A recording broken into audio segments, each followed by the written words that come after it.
รถที่อยู่ดังมุมขวาเขาจะปล่อยให้ไปก่อนเขาจะแนบซ้ายแล้วล่ะก่อนเขาจะเข้าวงเวียนเขาก็ต้องให้รถอยู่ในวงเวียนไปก่อนเขาเห็นว่าปลอดภัยเขาก็จะเข้าไปเป็นบ่เวลาเข้าไปเขาก็จะอ้อมตามวงเวียนนั้นแล้วเขาจึงออกจากวงเวียนตามเส้นทางที่เขาจะไปกฎจราจรในการนำใช้วงเวียนแม่นแบบนั้นแต่คำถามนี้เพิ่นบ่ได้ถามแบบนั้นเพิ่นถามว่าข้อใดผิด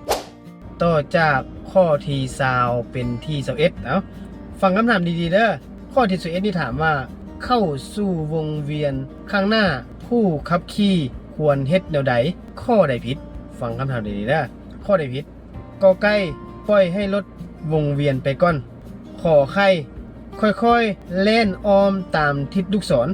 ขอควายปล่อยให้รถอยู่ในกำขัวไปก่อนงองัวไป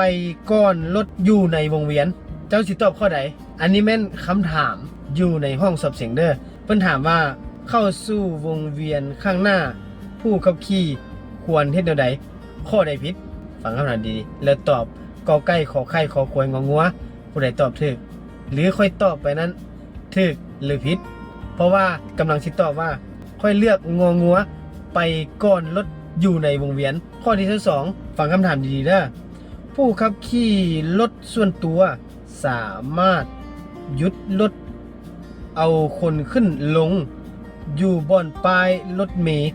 ได้หรือบ่มันมีกอไก่ขอไข่ขอควายให้เลือกกอไก่ตอบว่าได้ขอไข่ตอบว่าบ่ได้ขอควายตอบว่าได้ถ้า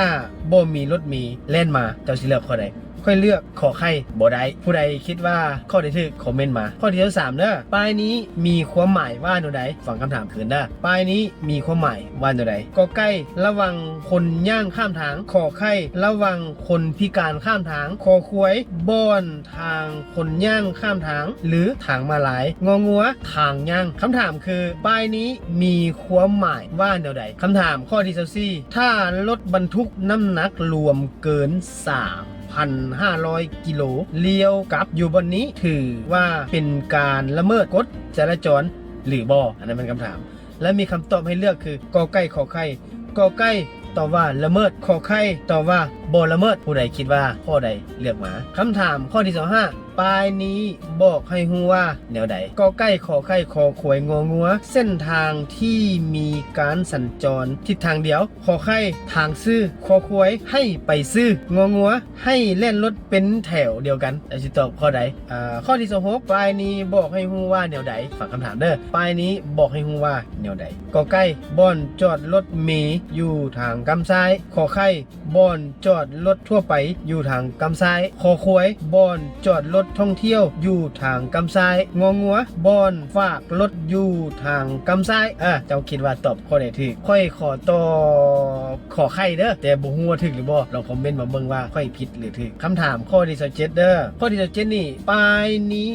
บอกว่าแนวใดคำถามเด้อป้ายนี้บอกว่าแนวใดกอไก่ขอไข่คอควายมี3ข้อกอไก่ยังอีก5กิโลเมตรจะถึงโรงงานผลิตเครื่องครัวกินขอไข่ไปอีก5กิโลเมตรจะมีบ่อนให้หยุดพักแต่งกินขอควายไปอีก5กิโลเมตรทางหน้ามีห้านอาหารเป็นเจ้าจะสิตอบข้อใดสมมุติว่าค่อยตอบข้อคอควายเด้อไปอีก5กิโลเมตรทางหน้ามีห้านอาหารจะว่าค่อยตอบถูกบ่ฟังคำถามข้อนี้ดีๆเด้อข้อที่28ในการสืบต่อการสัญจรผ่านขัวแคบเจ้าควรเฮ็ดแนวใดกอไก่ขอไข่มี2ข้อกอไก่ขับผ่านไปก่อนรถบรรทุกขอไข่หยุดปล่อยทางให้รถบรรทุกมาก่อนเจ้าคิดว่าสิตอบข้อใดสมมุติค่อยตอบว่ากอไก่ขับผ่านไปก่อนรถบรรทุกหมายความว่าเฮานี่ขับไปก่อนให้รถบรรทุกจอดท่าเฮาข้อใดถูกค่อยตอบกอไก่ถูกกว่าข้อที่29ป้ายความไวจำกัดนี้มีผลบังคับใช้คืออะไรฟังคำถามเด้อข้อที่29ป้ายความไวจำกัดนี้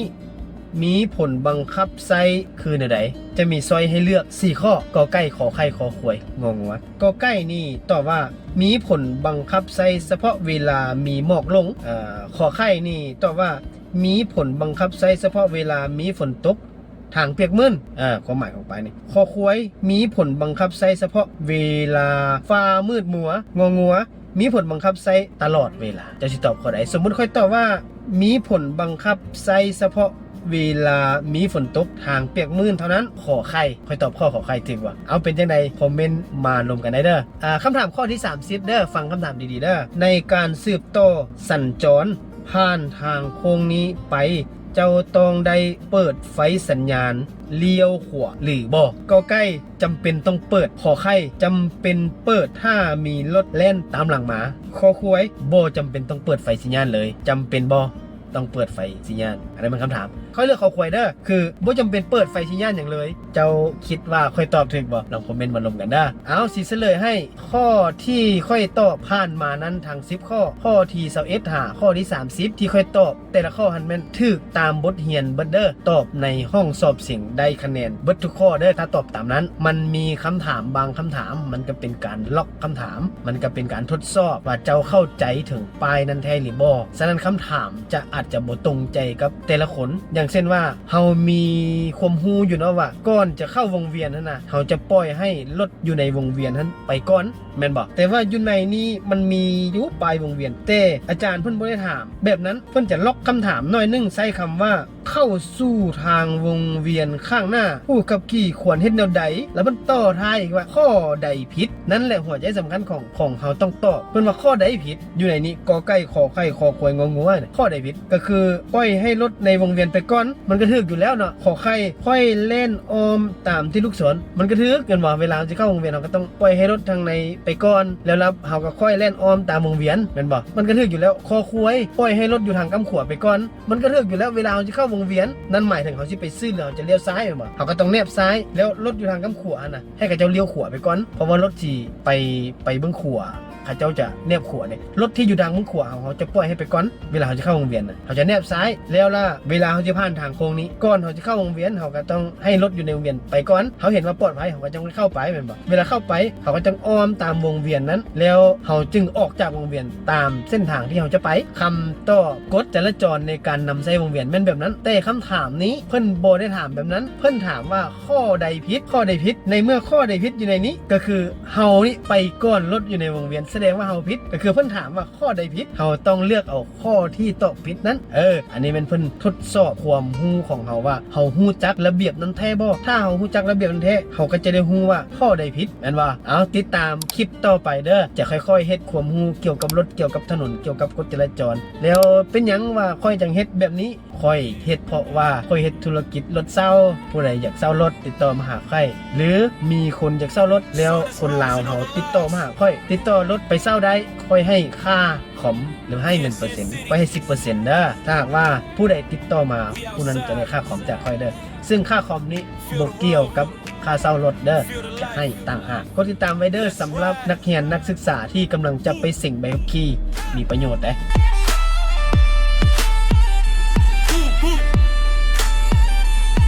City waking up.